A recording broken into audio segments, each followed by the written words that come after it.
was 13, I didn't do what most of my peers did. While they were out playing video games, I was in the garage, building, planning, and creating. You see, I had my dream come true. I was lucky enough to receive one of my dream cars at such a young age. And for the past 6 years, I have been working on a 1966 Ford Mustang, doing all of the work nearly by myself.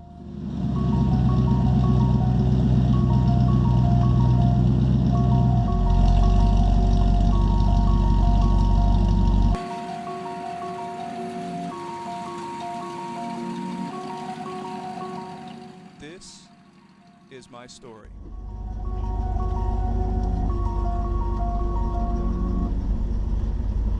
It's really a funny story how I got this car. It was just after a 4th of July party at my house, and my uncle was staying the night, and we were up 3 o'clock in the morning watching Mythbusters, reruns on Discovery Channel.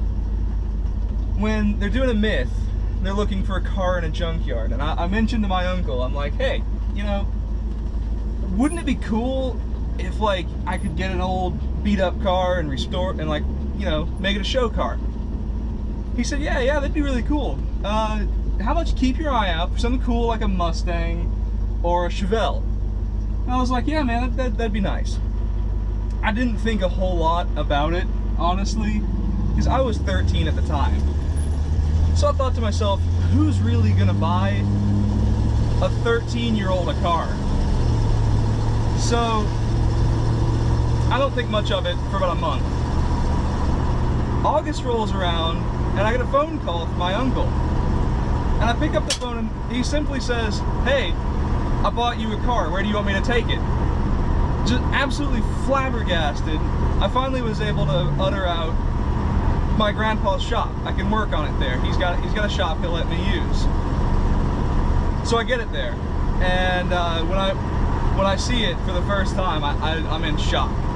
It's my car. I had my own 1966 Ford Mustang, but man, it was rough. It was in rough shape. It ran, but barely. You see, what I now had in my possession was a primer red beater with an engine that barely ran and locked up front brakes. But I saw the potential, and that's really all that mattered to me at the time.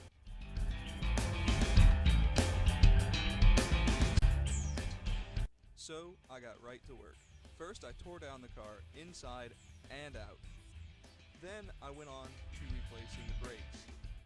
After replacing the brakes and putting in some new floor pans to fix the rust, I tried my hand at bodywork. After failing miserably, I just sent it off to the body shop, where it spent a nice 9 months getting a complete restoration of the terrible, terrible body that I got the car with.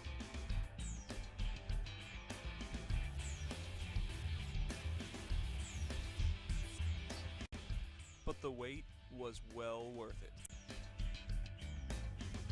Eventually, I got a new set of wheels and began work on the interior of the car. I laid all new carpet by myself and started working on refinishing pieces of the interior that I couldn't easily buy.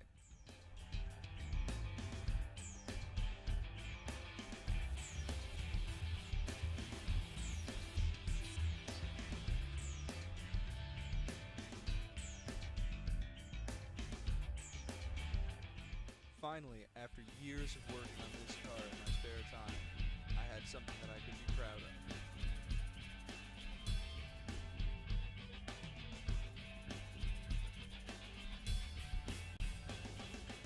I of course continued work on the engine of the car, and now it runs absolutely flawlessly. But of course, in true project car fashion, I'm never really done with it. I have lots and lots of plans for this car, and I'm shooting for some pretty big power. Down the road, it'll be getting a full 3-inch exhaust with electronic cutouts, and it'll probably end up getting cammed with a larger carburetor, and hopefully I'll be able to get around to doing a lower suspension and make it handle just a little bit better.